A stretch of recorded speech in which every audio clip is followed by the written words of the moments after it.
Order number 1, administration of oath. Order number 2, communication from the chair.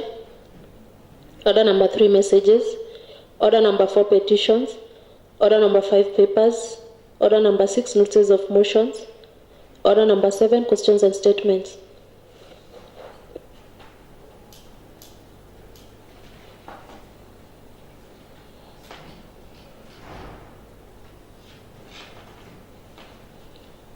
Honorable members, there is a statement there that had been sought by Honorable Josiah Samoei on 27th June 2024 from the Chairperson Committee on Energy, Environment, Water and Natural Resources on acute and rampant lack of water in BOMET town and its environs for the last 3 months.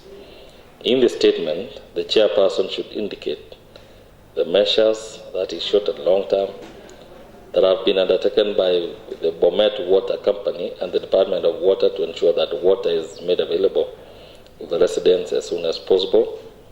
2, measures that the Department of Water has undertaken to curb any potential outbreak of waterborne diseases that are likely to be occasioned by use of raw and untreated water. Chair, Energy, Environment, Water and Natural Resources. Vice Chair, any member from that committee?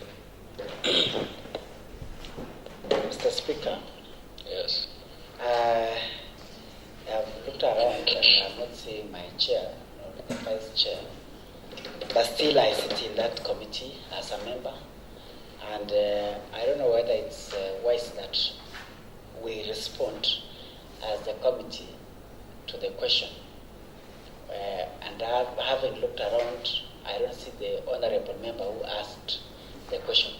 In this case, Mr. Speaker, the member of Water is here who can still respond to the question by the honorable member of Nyambore's ward, but the honorable member is not around. So, your guidance, Chair, on this.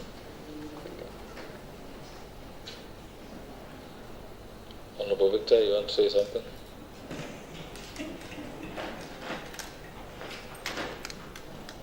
Yes, considering that the honorable member who sought this statement is not in the chamber, and from the look of things, although you are trying to give an excuse, Honorable Ernest, I believe your committee, you look like you are not ready.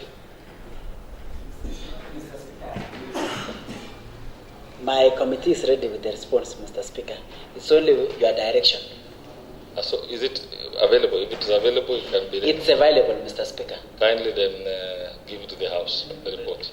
Okay, thank you, Mr. Speaker, for your guidance on the response to a question that was asked by Honorable Josiah, that there is the response from the CEC, Mr. Speaker, referring to the statement.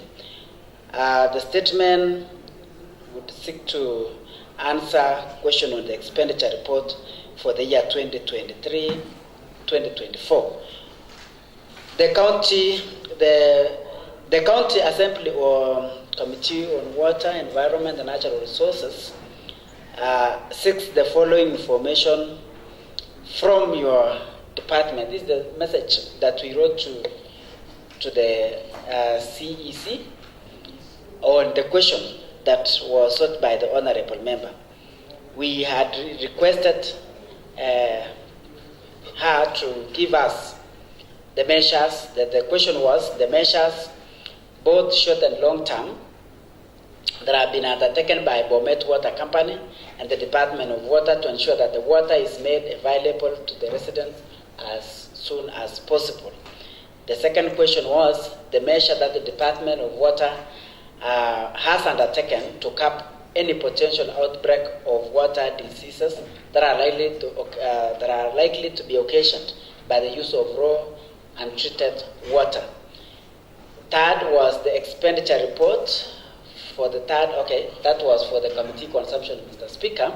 I would only confine myself to the statement that was sought by Honorable Josiah.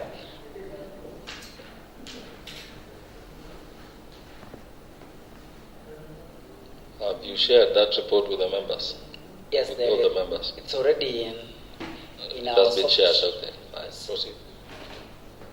Mr. Speaker, the response that we got from the CEC is that the county government of BOMET has put in place both short-term and long-term measures to alleviate water shortages within the county. Short-term measures include: 1, installation of solar panel power system in major water schemes to supplement the KPLC electricity beginning at the year 2024-2025. This will reduce cost of pumping, and the project will begin in BOMET, Sotik, Longisa water schemes. Again, there is the issue of clearing of smart meter credit facility. Bomasco has completed servicing credit facility for the smart meters. This will release more funds of around Kenya shillings 1.1 million to meet the operational and maintenance costs. The county will ensure prompt payment of electricity bills to avoid power interruptions. The county government will work jointly with the national government for prompt fund disbursement to settle the water bills. In expecting to benefit from the World Bank funded K-WASH program. The program aims in increasing sustainable access to improved water and sanitation services in rural areas, improving operational and financial performance of water company. Also, the step taken by the county government to cap any potential waterborne diseases which are likely to be occasioned by raw untreated water. The water services provider, Bomasco, is currently operating well after the county government successfully negotiated with the Kenya Power to reconnect electricity in the 14 schemes managed by Bomasco. In the event that the normal supply of clean water is interrupted, the county government of BOMET, through Department of Health Services, will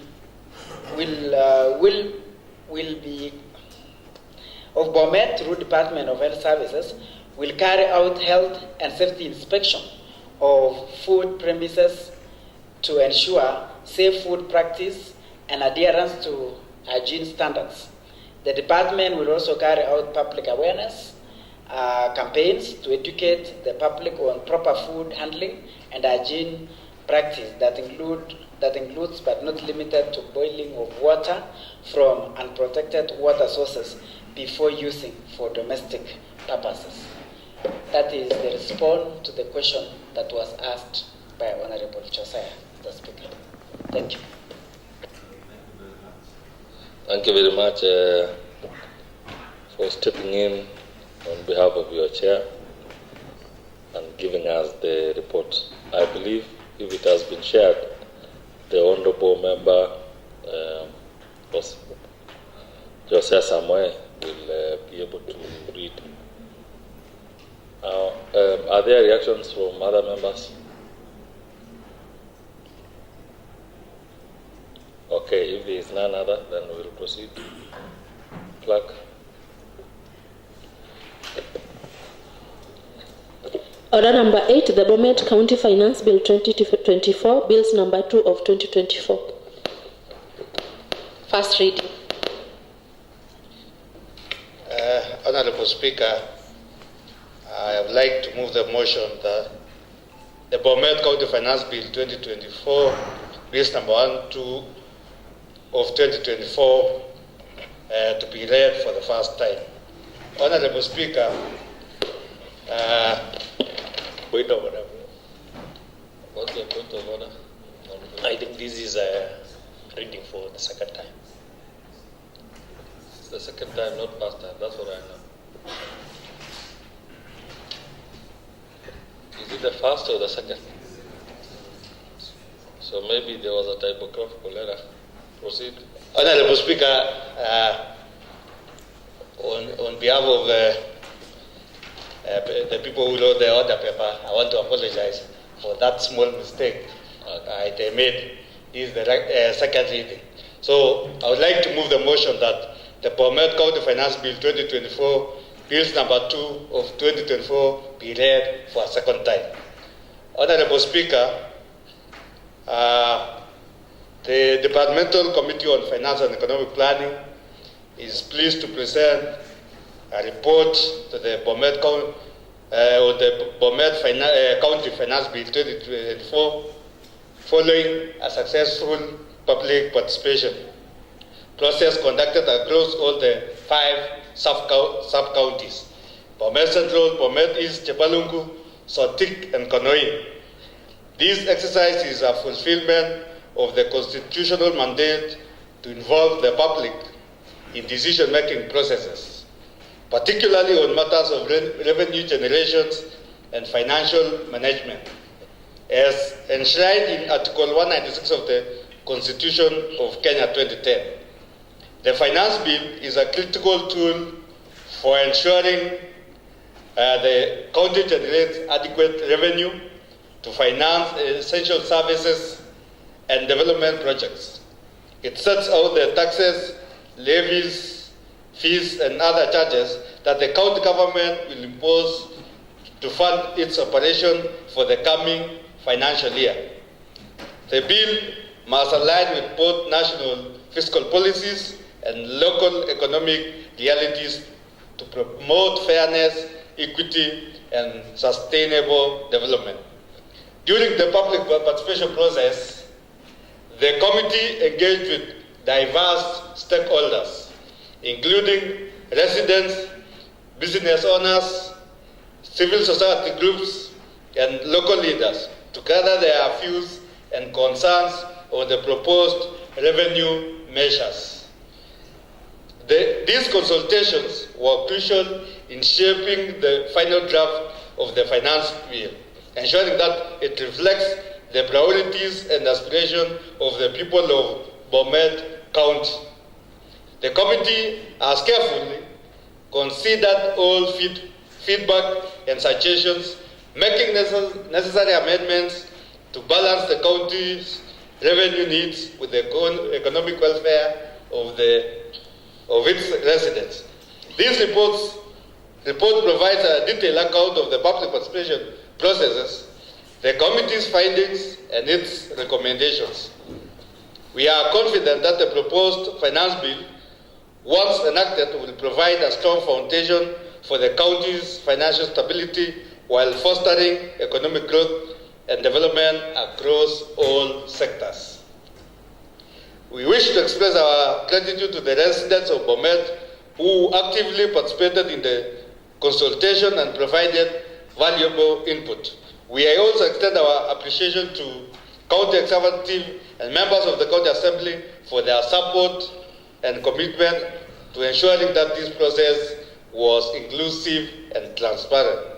Finally, we trust that the county assembly will keep this report and the revised finance bill due to consideration as we work together to achieve sustainable development and improve service delivery for the people of BOMET County. Honorable Speaker, I will not go through the mandate of the committee. Maybe I will only mention members of the committee. Nathan Kibetu is the chairperson. We have Honorable Evelyn Chalangat, Vice Chair, Olivia Koskei, member, Javed Chirion, member, Peter Rono, member, Jose Samoe, member, and Honorable Naomi Chamutai. Honorable Speaker, each year, the BOMET County Executive Committee presents a draft finance bill to the County Assembly. The bill outlines the proposed changes in revenue collections, adjustments to fees, and the introduction or revision of taxes and levies.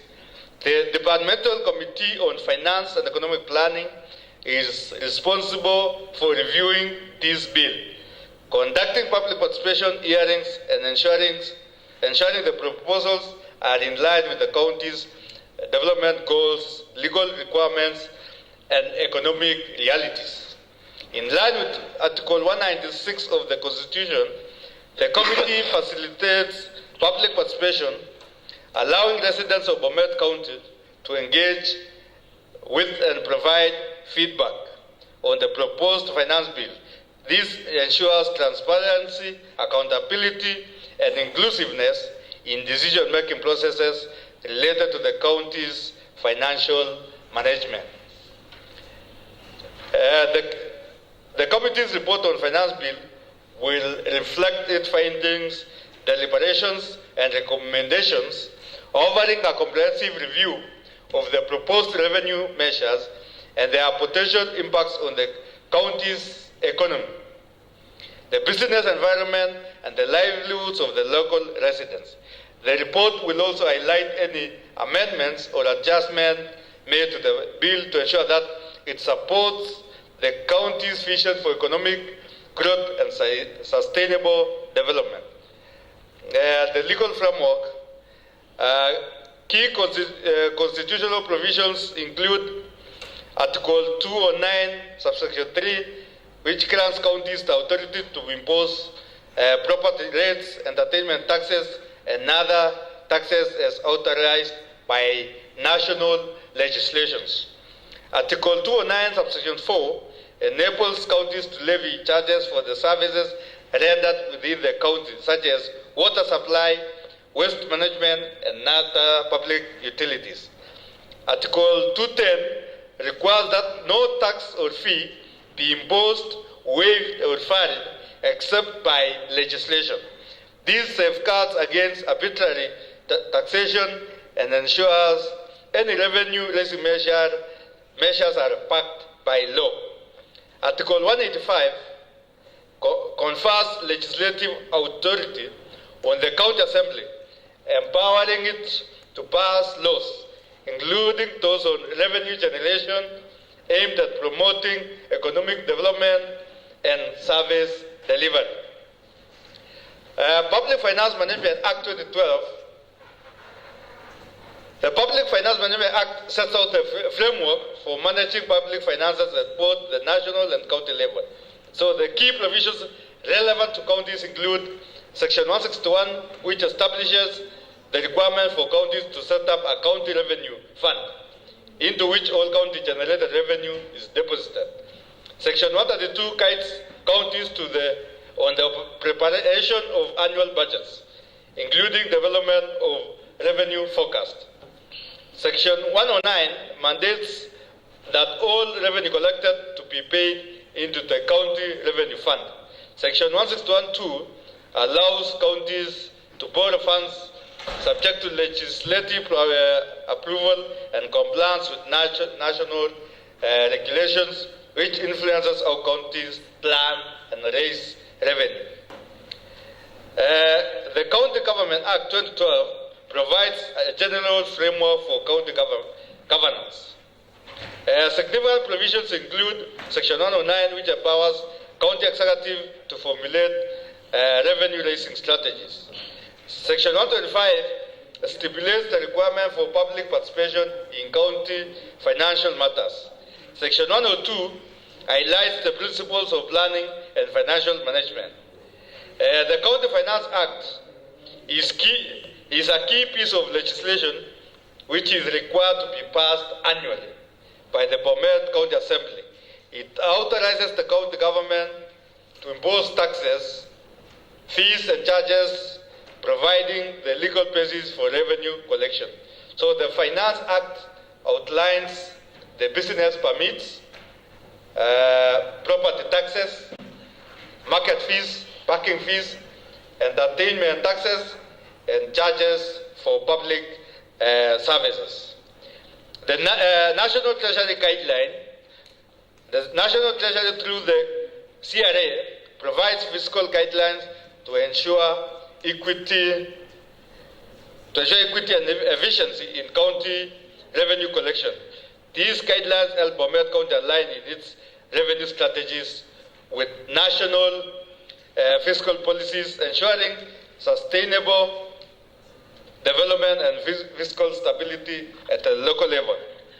The legal framework governing revenue collection in BOMET County Assembly is grounded in a combination of constitutional provisions, national legislations, and county-specific laws.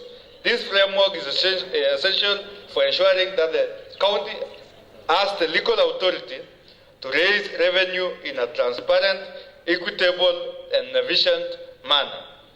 The Department Committee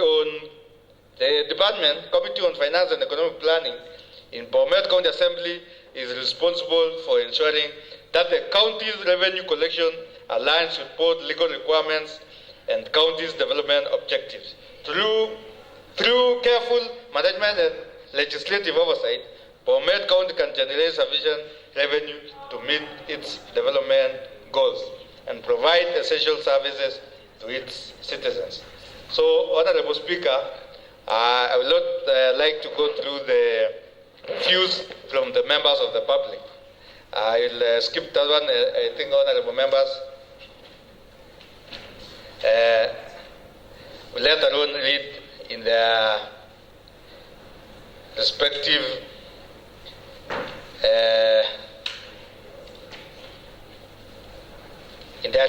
committees, and also we will share the same in our online platform. I'll directly go to committee findings and recommendation. Following a public forum held in various sub-counties, the views of the county executive committee member for finance, ICT, and economic planning, the county executive committee member for health services, and a memorandum submitted by the Kenya National Chamber of Commerce and Industry. The committee has reviewed these inputs and has summarized its findings and recommendations based on public submissions. Committee findings. Inadequate dissemination of information. The public raised concerns that the methods used to communicate the forum were ineffective. The reliance on newspapers and social media platforms excluded a significant portion of the population, particularly those without access to these mediums. Participants were not adequately informed about the contents of the finance bill ahead of the forum, limiting their ability to engage meaningfully in discussions. 2, lack of advance availability of bill documents. Many attendees were unaware of the detailed contents of the proposed finance bill. There was a strong call for these documents to be made available well in advance to allow the public ample time to review, understand, and prepare feedback. Number 3, public requests for rescheduling. Due to the lack of adequate time to review the bill, the public requested that the forum be rescheduled to allow for proper engagement. This led to the early termination of the forum with a consensus to defer the discussions until more information had been disseminated. This request was not, however, granted because of time limitation. Number 4, concerns over increased taxes and levies. The KNCCI raised serious concerns about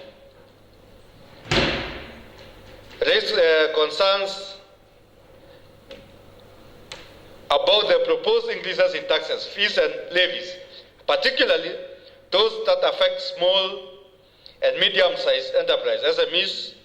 They argue that these increases could stifle business growth, reduce profitability, and discourage investment in the county.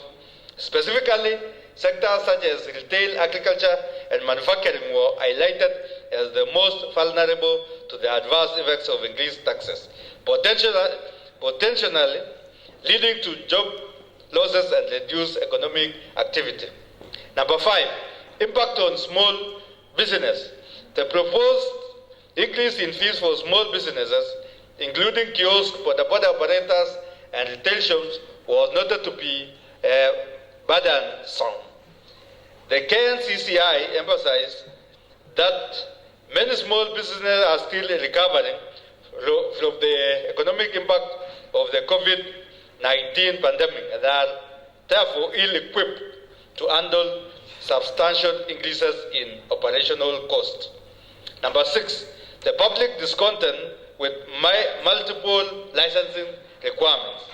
The forum revealed widespread concern regarding the multiplicity of licensing requirements for businesses operating in various sectors. This was perceived as a necessary administrative burden, particularly in sectors like agriculture and public transport, where overlapping licenses and taxes were proposed. Number 7, suggestion for more inclusive public participation methods. The public proposed alternative methods for ensuring more effective and inclusive participation, such as using public address systems, local radio stations, and holding forums in more accessible locations.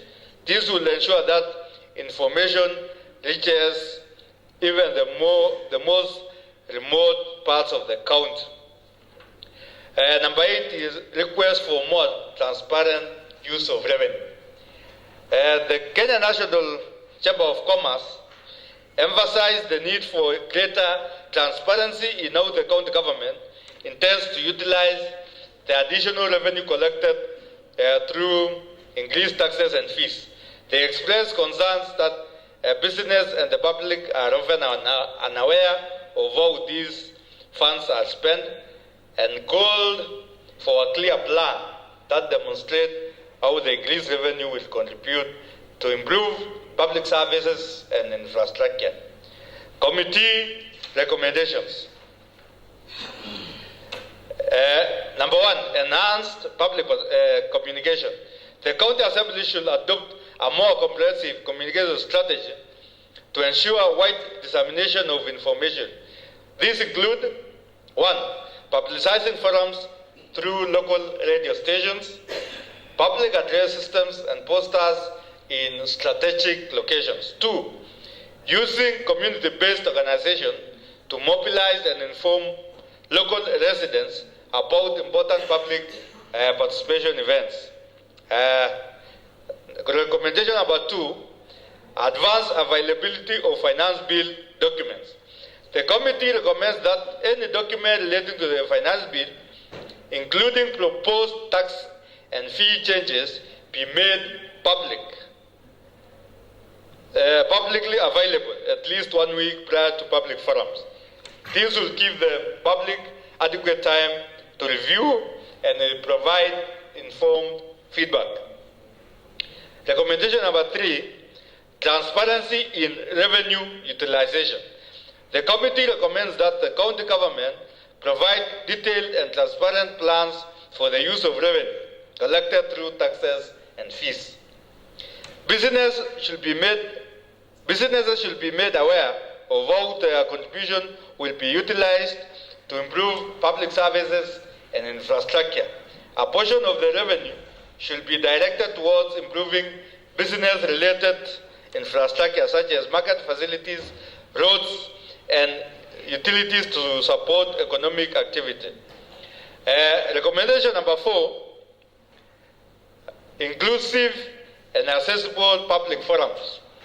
Future public participation exercises should be held in multiple locations across the county, especially in areas with historical low participation rates. These forums should be scheduled at times that are convenient for the majority of residents to attend. Recommendation number 5, collaboration with stakeholders.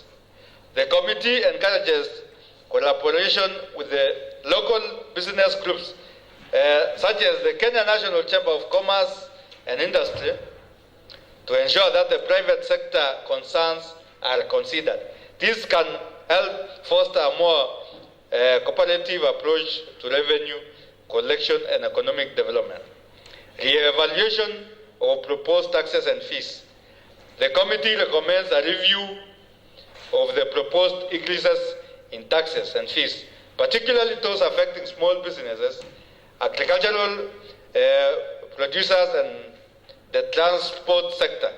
The county government should consider adopting a more balanced approach that encourages business growth while ensuring sustainable revenue collection. For example, revising downward proposed increases on single business permits and agricultural sales, as well as maintaining reasonable fees for public transport. Honorable Chair, I think that is the whole report, right? Yes, I'm Because I know all the members have it. Why don't you move to the conclusion part? Yes, I'm finishing the recommendation. That was the last one, because under recommendation.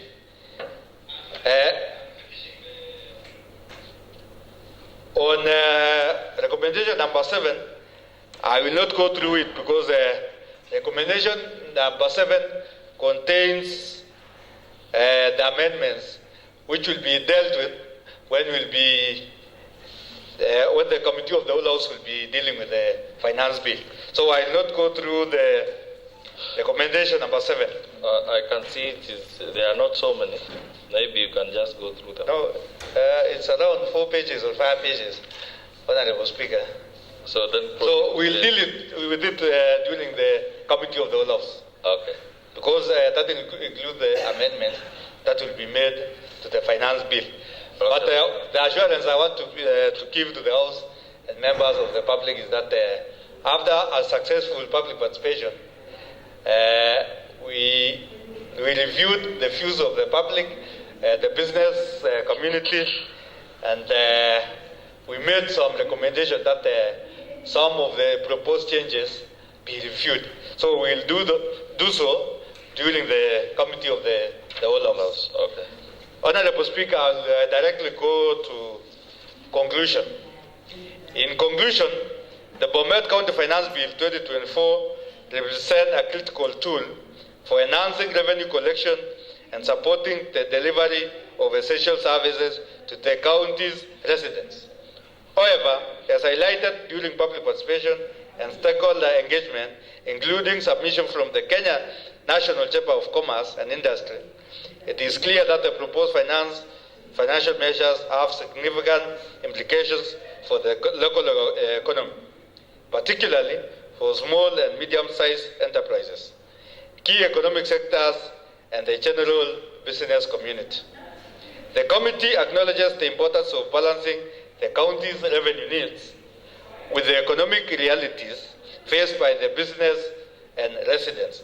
It is imperative that any adjustments to taxes, fees, and levies promote growth, support local entrepreneurship, and foster an enabling environment for investment and development. Having reviewed the concerns raised during the public participation processes and consultation with stakeholders, the committee has made several recommendations aimed at ensuring that the finance bill is fair, transparent, and aligned with the county's long-term economic goals. These include reconsidering proposed fee increases, simplifying licensing processes, enhancing public participation, and ensuring transparent use of revenue for the benefit of all residents. The committee remains committed to working with the county government, the business community, and other stakeholders to refine these proposals and create a fiscal policy framework that supports sustainable development, economic resilience, and improved livelihoods for all in BOMET County. With these findings and recommendations, we believe that the County Assembly has the opportunity to pass a finance bill that not only meets the county's financial objective, but also creates a foundation for inclusive growth and prosperity. Honorable Speaker, when the finance bill was committed to my committee, the Committee on Finance and Economic Plan, we did what the law requires, that we engage the public. We visited our sub-counties. We had also so many challenges, but we thank God we are also okay. There are some views which I know if implemented, I know it will assist the county government again. So what I'm requesting maybe the executive arm of government also is that during making of these proposals, they should also do more public participation. Because most of the areas we visited, they were not even aware about the bill because they were not informed before. So I want to recommend that maybe in future, the county government or the county executive should also do more public participation. As a committee, we went an extra mile, Honorable Speaker, to invite the Chamber of Commerce members to this house, to our committee meeting. And we had a very lengthy consultation with them. They gave us their views. They also sent a memorandum on some of the concerns that they had. So I think for the first time, they appreciated the fact that they were invited to give their views. I know, Honorable Speaker, we have been dealing with the issue of pending bills. And one of the issues that causes pending bills is non-attainance of revenue. The business community or the Chamber of Commerce gave us a solution also because they said instead of maybe increasing the taxes, we should be increasing the tax base because most businesses within are not taxed. And then they also talk of maybe transparency when it comes to the county employees who are collecting revenue. So maybe as a house we should look for a way where we'll also maybe make some laws that will guide those the Department of Revenues to ensure that those loopholes are sealed. So I want to request honorable members that we look at this document so that when we'll be passing, at least we'll also be assisting the county and also ensuring that members of the public are not pressed to the wall. So, Honorable Speaker, I want to request a member of Finance Committee and who is also the Vice Chair to second. Thank you, Honorable Speaker. Thank you, Mr. Speaker. I second that the BOMET County Finance Bill 2024 be read a second time. Thank you. Thank you. Clerk.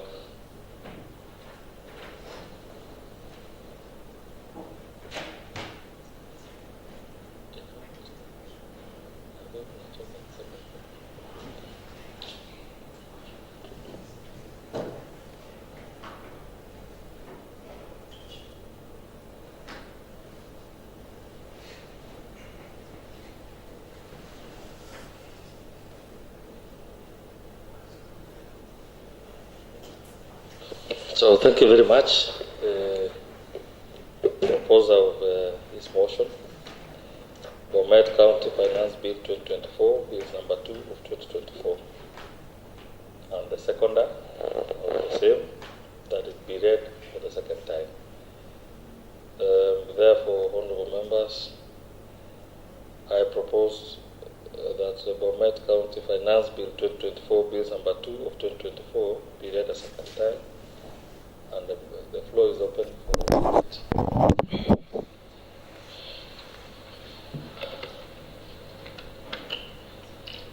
Honorable Bernard Langat. Okay, thank you, Honorable Speaker.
it's okay now. All right, thank you, Speaker. Thank you for this opportunity. Let me thank the Committee of Finance for having come with this proposal of finance bill, of which through the chair, the way as given us and the way we have been seeing the document via WhatsApp group, I think, Mr. Speaker, some of the recommendation that the chair has given us is upon us to discuss maybe at length during the whole house debate, which for this time, I believe all of us have gone through it through our WhatsApp group.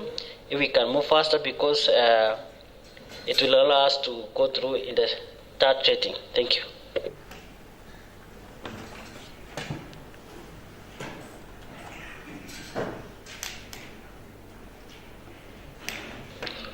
Thank you very much. Any other contribution?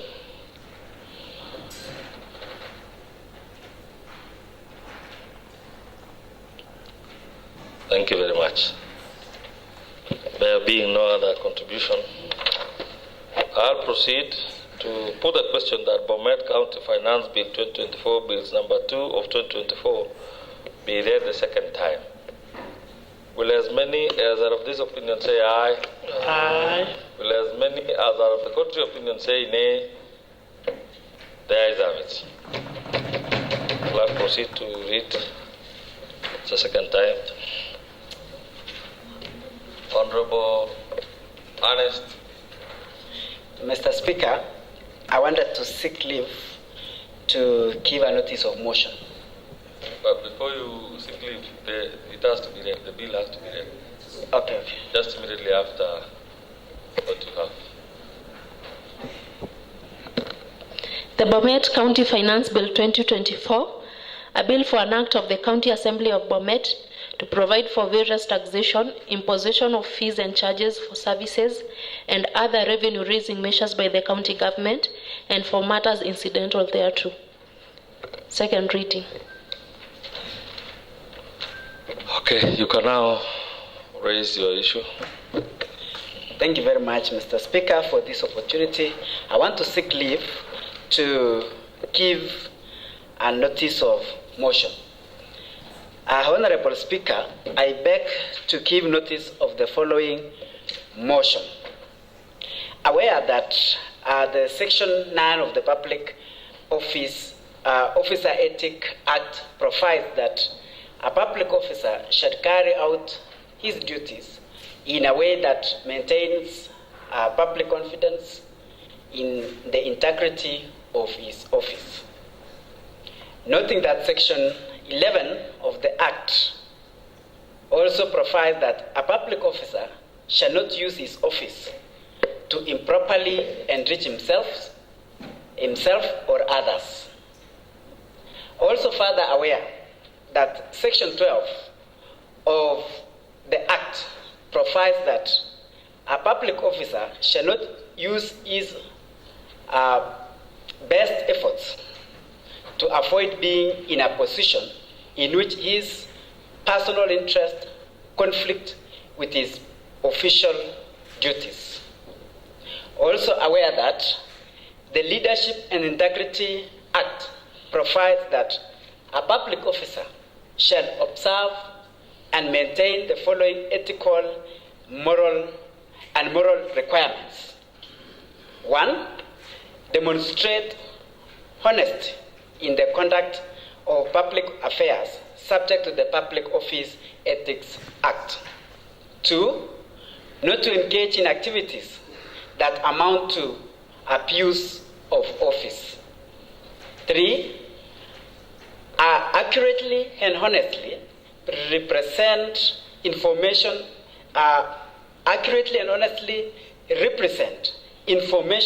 to the public. 4, not engaged in wrongful conduct in furtherance of personal benefit. 5, not misuse public resources.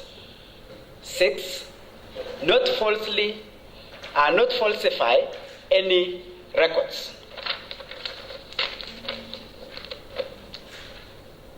aware that the Ethics and Anti-Corruption Commission, EACC, is currently inquiring into allegations that the senior officials of the county government of BOMET have embezzled Kenya shillings 1.2 billion through fraudulent payments made to their own companies, and Kenya shillings 373 million through fraud in procurement of 12 heavy road construction machines and trucks in the financial year 2022-2023.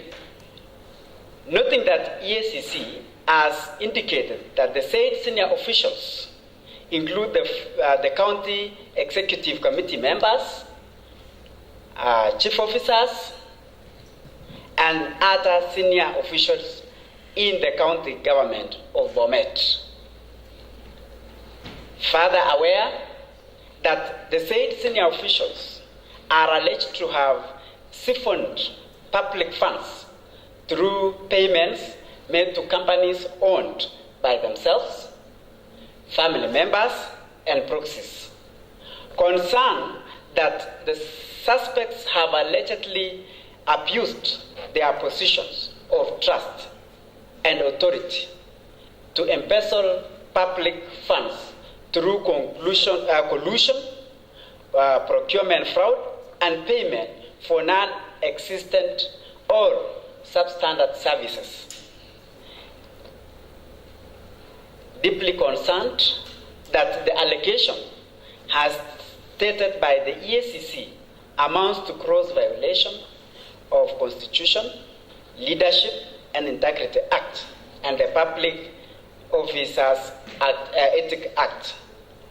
Now, therefore, this county assembly resolves that the county executive commences disciplinary action against public officers that would be found to be culpable in colluding with the said senior officials in procurement, fraud, and payment for non-existent or substandard services that led to rampant embezzlement and loss of public funds. Thank you very much, Mr. Speaker. Thank you very much. House Business Committee, we will meet to schedule that motion on Tuesday morning. Honorable Majority Leader. Honorable Speaker, I beg to move the following procedural motion that, notwithstanding the resolution made on 28 January 2024 at 2:30 p.m. approving the County Assembly calendar, regular session 2024, and pursuant to Standing Order 28-4, this County Assembly resolves to alter its calendar so as to adjourn today, Wednesday 30th October 2024, until Tuesday 28 November 2024 at 2:30 p.m. and that the calendar of the third session, regular session 2024, be amended accordingly. Honorable Speaker, owing to the business that is before various committees in this House, there is need to deliberate on such business so that it can be dispensed on time. One being the business before the appointment committee that needs to proceed to write reports on the vetting process. I therefore request this House that we alter this calendar to adjourn today up to Tuesday next week, when we resume the reports that are required. I therefore request Honorable Leonard Trotich to second.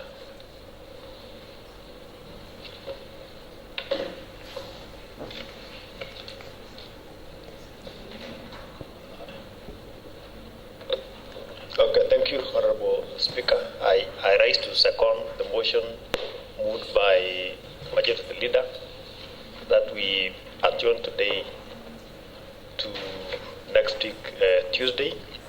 This will pave way to very many businesses appearing before several committees.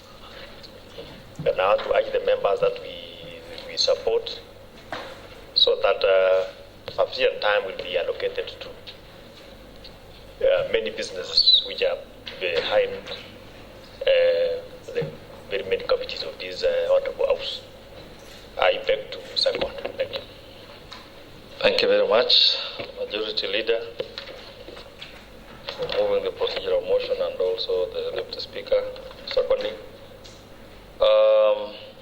I therefore propose that, notwithstanding the resolution made on 28 February 2024 at 2:30 p.m. approving the County Assembly calendar, that is of regular sessions 2024, and pursuant to Standing Order 28-4, this County Assembly resolves to alter its calendar so as to adjourn today, Wednesday, 30th October 2024, until Tuesday, 5th of November 2024 at 2:30 p.m., and that the calendar of the third session, regular sessions of 2024, be amended accordingly. Honourable members, the floor is open for debate on that.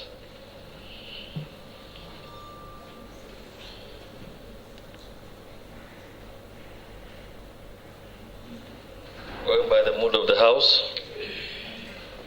I therefore proceed to put a question that, notwithstanding the resolution made on 28 February 2024 at 2:30 p.m. approving the County Assembly calendar of regular sessions 2024, and pursuant to Standing Order 28-4, this County Assembly resolves to alter its calendar so as to adjourn today, Wednesday, 30th October 2024, until Tuesday, 5th November 2024 at 2:30 p.m., and that the calendar of the third session, that is regular sessions of 2024, be amended accordingly.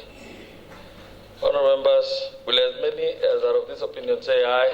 Aye. Will as many as are of the contrary opinion say nay? The ayes have it. Clerk. Adjournment. Honourable members, this sitting is adjourned up to Tuesday, 5th November 2024 at 2:30 p.m.